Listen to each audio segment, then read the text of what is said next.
another and very important aspect in fashion. The role of retail and retailers, because they decide what people will find in stores and pick to wear. Or maybe are they being dictated by the needs of the market? Or can retailers still play an important role in giving opportunities to new and less mainstream talent? Let's talk about shopping in tomorrow's store.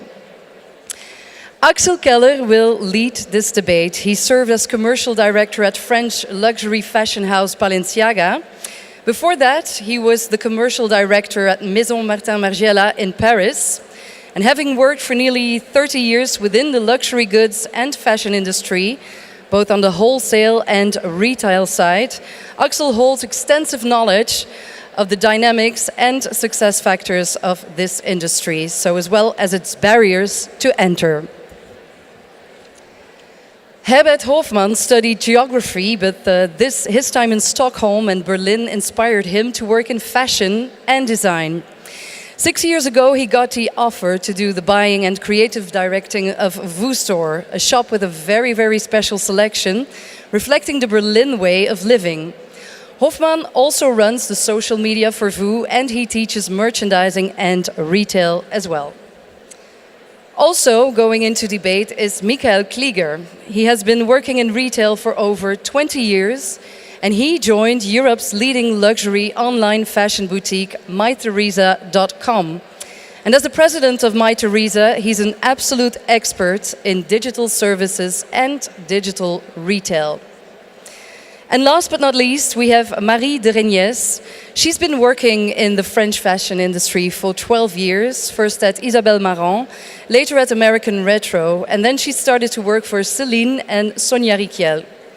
Today, she's department merchandise manager for womenswear at Printemps, the on- and offline French retailer, which makes her, of course, an excellent speaker in this debate on retail.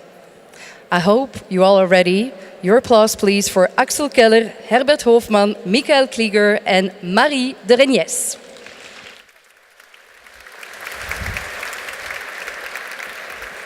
On va faire ça. Ok, toi peut-être au milieu. Okay. In der Mitte. Wie ihr wollt. So, good evening. I know that this is a long day and a lot of talks, and the break has been cancelled, so we will start right away.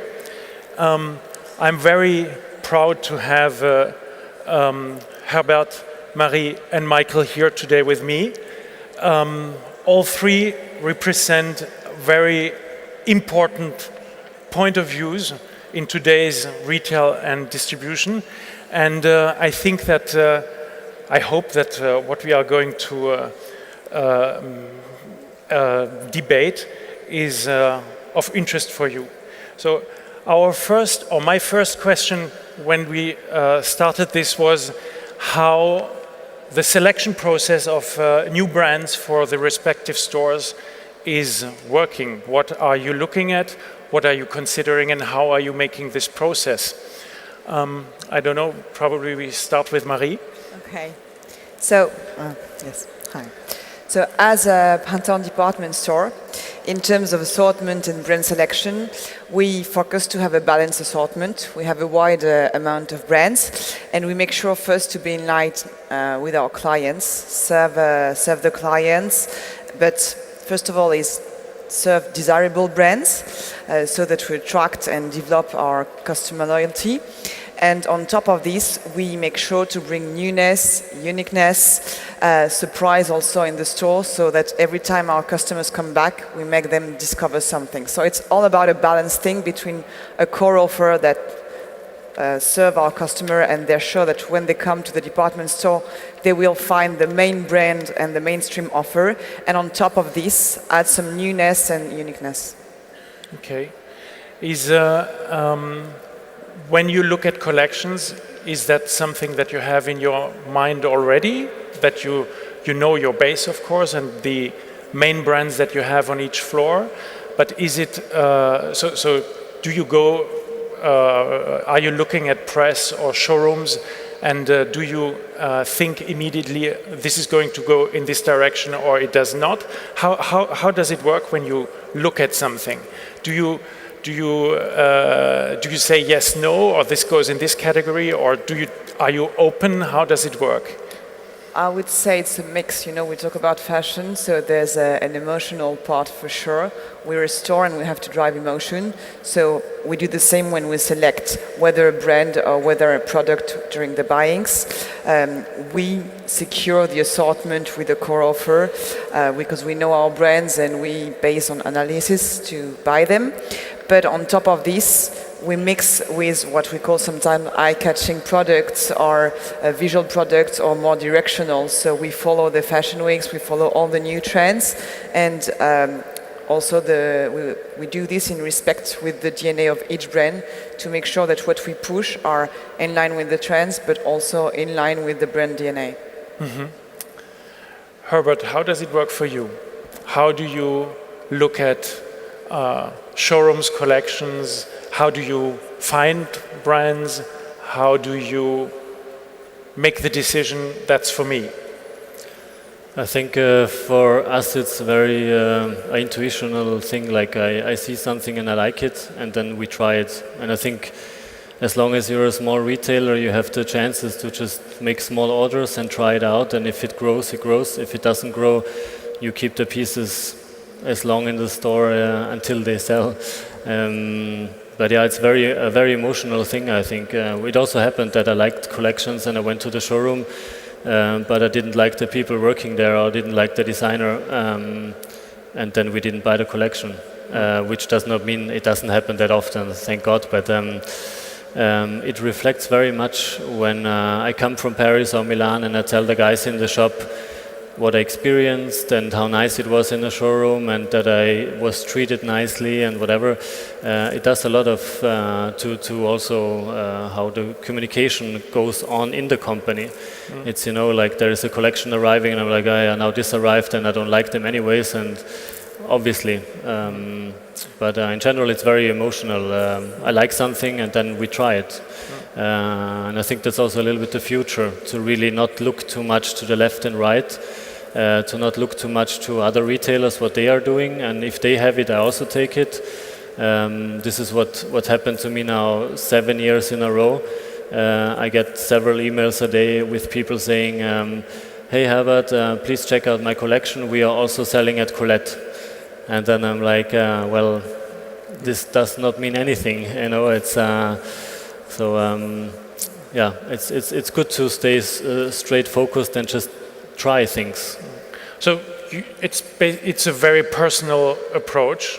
You say when you say you don't look to the left, to the right, it means you look at it and then you make a decision according to all the factors that are there. And you say showroom and people and atmosphere are part of the whole process. 100%. I think coming to a showroom and having a nice atmosphere and not being stressed, which also happens in Paris. There is not so much space sometimes in the showrooms. Everyone is fighting over the collections.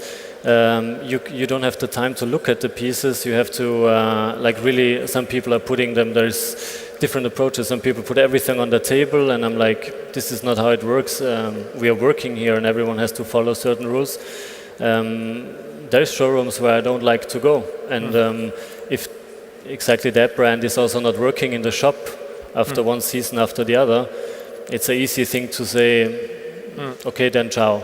Whereas if there is a brand that I really like but it doesn't work in the shop, but I trust into the designer that at some point it's gonna get that attention that it needs, you have an emotional connection and it's a partnership that you have to build up. Okay. Yeah, clear.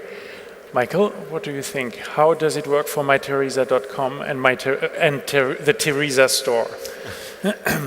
Well, as you know, Axel, I'm not running the buying. I have a buying team, but of course, we start from our view on the edit. I mean, what we promise to our customers that we have a certain way of editing this endless world of brands. And so the buying team has that in mind and has actually certain types of customers in mind for whom would she be interested in this, occasion-wise, price point-wise, but also, of course, aesthetically. A large part of what the buying team does is what Marie explained. We have to serve a core. I mean, there is an expectation from our customers. When she comes to My Teresa, she will find the set of brands that we have and that we offer, and we also like to stick to our partners. So when we pick up a brand, we really like to have long-term partnerships. But then, of course, there is a need to create newness and freshness, and even if the core stays and there's little movement in the core, the buying team looks at new brands, and there's often I know that a lot of it happened previously in the showrooms, but now a lot of it actually happens by monitoring the social buzz. I mean, a lot of what my buying team also does is look around, not only on shows and showrooms, but what is being watched, monitored by certain girls, and then they look themselves. And then in the end, it's always a decision on the product. It's really the final decision is made in the showroom, and there are many factors because we don't want to create even more a catalog of brands. So there is a clear need to be filled. Oh, this would be great because we don't have enough for this occasion. Or for this aesthetics, there's not enough in our portfolio.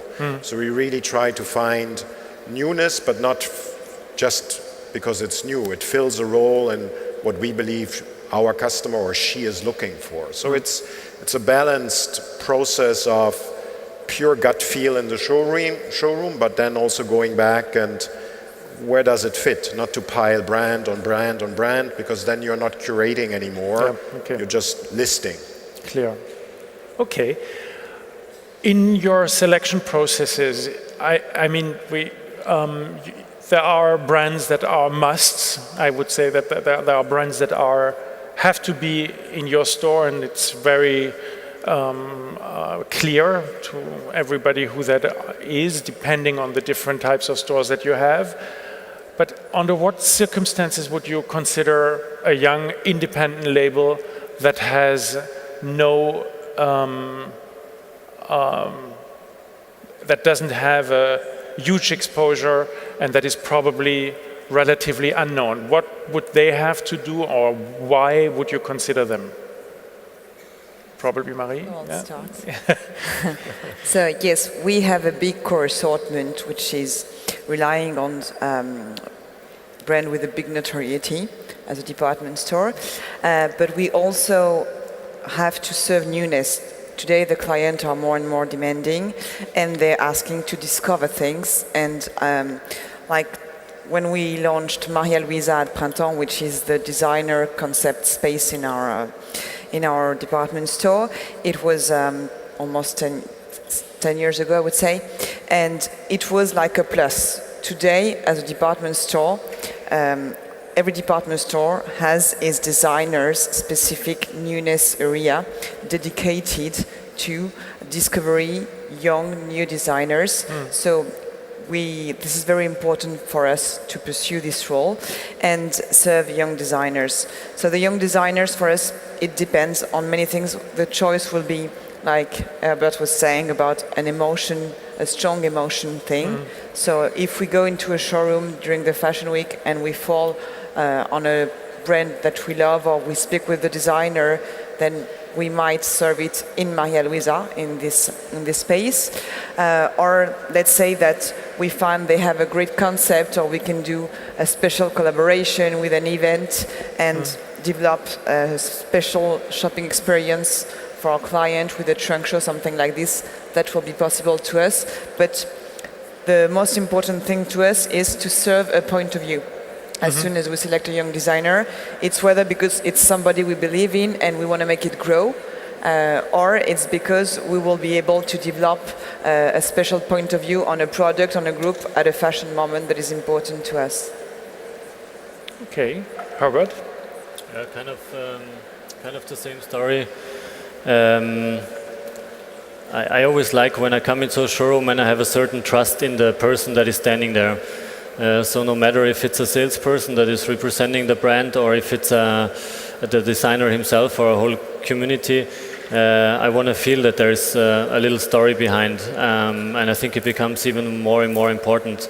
There is brands that we carry where I would not even say that it's really like fashion. It's like beautiful clothes, or like something that is particular for the zeitgeist right now. And when I see that there is a nice crowd behind it, and I know that I can trust in them that they're going to continue with this, because you also need really the energy and the balls to actually do this business and to continue again and again renewing the collections and developing it. That is a big factor for me, that I actually buy into a brand. It also feels always weird to go into a showroom and then there's a boy standing there that is not wearing his own clothes. It's very superficial, but if I see a designer that is designing for himself, it's already a good feeling, because he's designing for himself and he has a vision of where to go. It makes it clearer. Is It's it again? because it makes it clearer and yeah, more much logical. much clearer, because you have to have a certain type in your head when you follow a brand, and you know, like you want to buy into a brand and you want to buy more of that brand, but it should not be always starting from scratch. So also, if I receive an email where there's a lookbook in it, I look at the first picture, and if I don't like it, I almost 100% will not like the rest. It's the visuals, it's the image, it's the type of woman and man that a brand is representing, which is getting also for me more and more important. Like showing a strong woman, now to say it that way, it always sounds so cheesy, but I want to see a woman that I like in a lookbook, and not like too skinny, too pretty. It has to represent a nice vibe, and that is really important, I think. Okay. And young brands are daring it much more than established brands, I think. It's very often the case that you can really see that they start generating a new picture, presenting the women's clothes on guys and having a little bit of a crowd behind. Okay. What has to happen that My Theresa is considering young independent brands? I mean, I must say it's tough. It's tough. We of course, as Marie said, the customer is looking for newness, but I believe actually physical stores are much better to allow customers to discover something. They come to your store, they know they will find something. On an online business, many customers come with a clear view what they want to look for. Okay. So we are clearly interested in new designers to create this newness, but if it's unknown, it will go unnoticed on our website, because there is so much product and there is so much editorial content that is focused on so many things. So I think there needs to be already a followership, a digital followership, a social buzz. We've seen that those brands, even maybe like in business terms, they're not big, but they're already out there. People talk about it. Those brands succeed and have a good performance on our website. But if someone is fantastic product but unknown, they will, even with the most fantastic product, they will struggle in a pure online retailer, because you're not pushed to discover something. On an online store, the customer decides where she want to go, what she's searching for. So they are much more in their sort of given ways purchasing. So I think, therefore, the hurdle is more difficult. Is high, to be honest. Okay. What has changed compared when you're selecting brands today? What has changed versus the past, and what is important today versus the past? So basically, do you are there factors that are not important anymore, or how do I compare this today versus before? Well, today, the client is asking for more. They know much more. Fashion has come to us a lot with the social media, with the online business. Also, the retail stores has been developing a lot. So they have so many ways to know. All the shows are online. All the brands communicate directly with the customers. So they're much more aware about fashion. They're much more aware about price. So they are more demanding in terms of price, more demanding in terms of fashion. They want more fashion, and they want more. The rhythm of the collection accelerated a lot. So when 15 years ago you had 2 collections per year, now you have 4 or 6 collections per year, and even more, you have some collaborations and special partnerships, and they're asking for all of this. So this is a big shift to us because we have to be much more reactive. The rhythm is accelerating, so we have to renew all the time. So it means for a store that we have to have spaces to be able to do this. That's one very important point. And another thing is, before, the product was the more important thing for the customer. It still is, but on top of the product, they want a great concept store with a brand universe. They want to belong to a community. They buy a global look or a global attitude when they buy a product. So we have to take this into consideration when we select whether a product or whether a brand, but that's a big shift to us. Okay. Herbert, what do you think? I there think changes for you? Or? I think the main change is that I see more and more brands doing the same things. It's harder to discover new brands. Despite the fact that there are so many collections out there and even more? There is so much, but also when you have like a particular way of buying and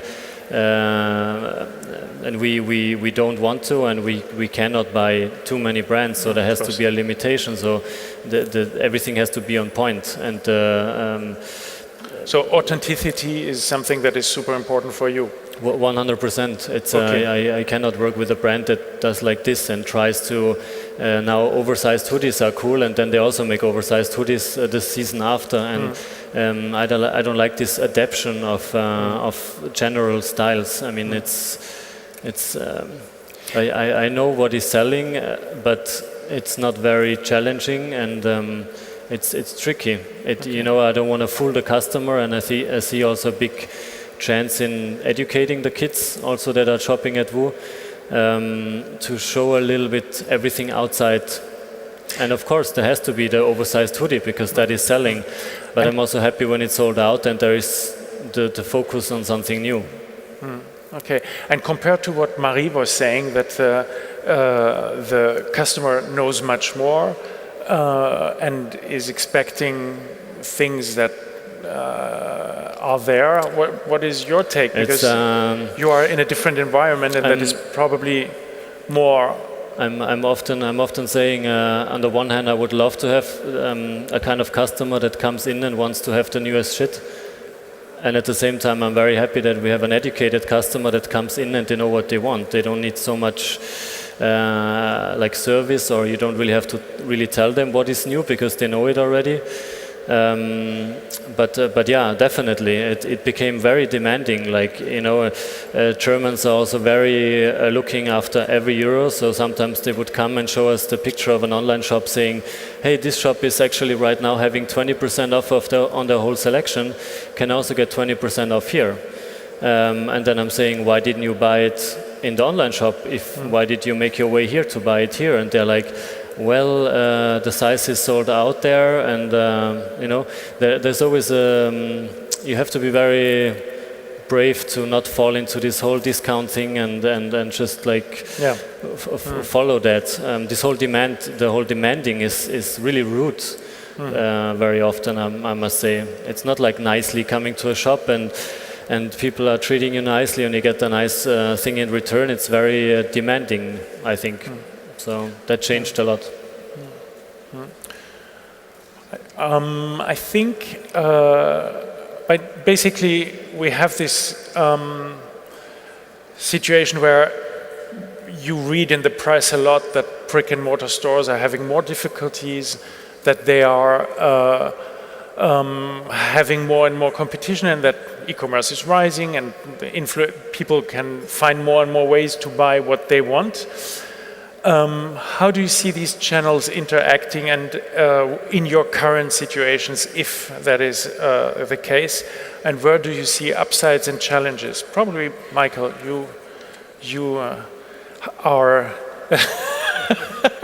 predestinated, even if your brick and mortar store is not comparable with the size of the website or with of the e-commerce. And of course, everybody knows .com, but probably not everybody has seen the store.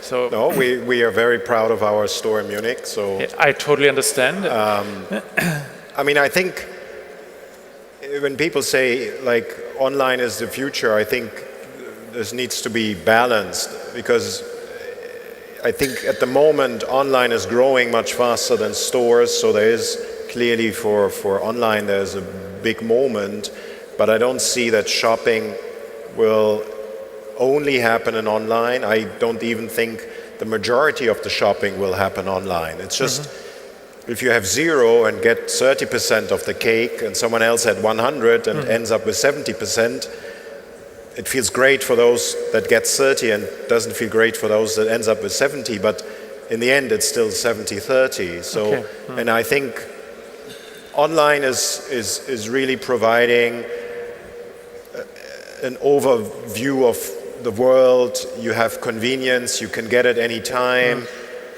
but it also lacks certain elements, which is you have the physical interaction, you have a more emotional experience. So we are serving a specific need, and it's not a different customer.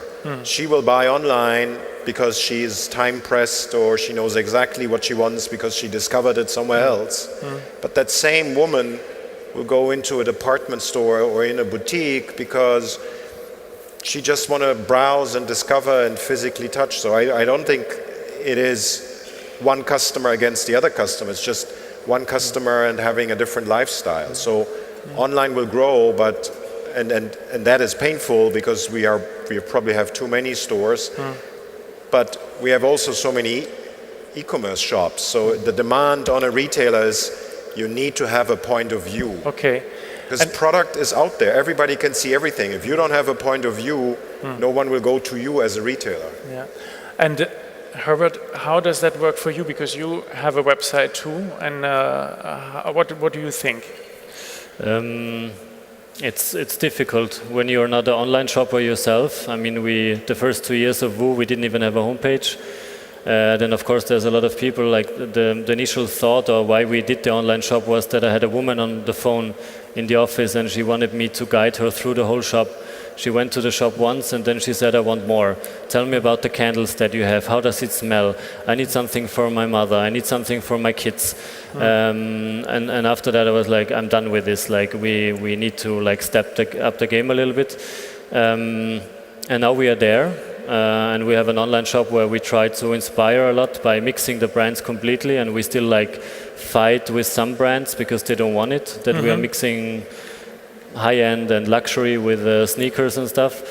But now that we are there, I actually think that we are stepping back from that again. So the new development for us is going to be that we again want to have like a real destination store where people have to go to see what we have, have a lot of surprises, and go back to this initial thought of shopping, to go there with friends, go there alone, to treat yourself, to discover new things, and to bring time. Because it's also the thing, when people come to our shop in the backyard somewhere in Berlin, they need to bring time, because you don't make this way just to go there quickly and do like this. So for me, it's very much going in that direction. I would like to be back in the store and really give the service. Okay. Instead of having this empty product sold somewhere, it's not the same, obviously. Of course. Okay, well, I see that our time is out already. So thank you very much. It was great to have you here.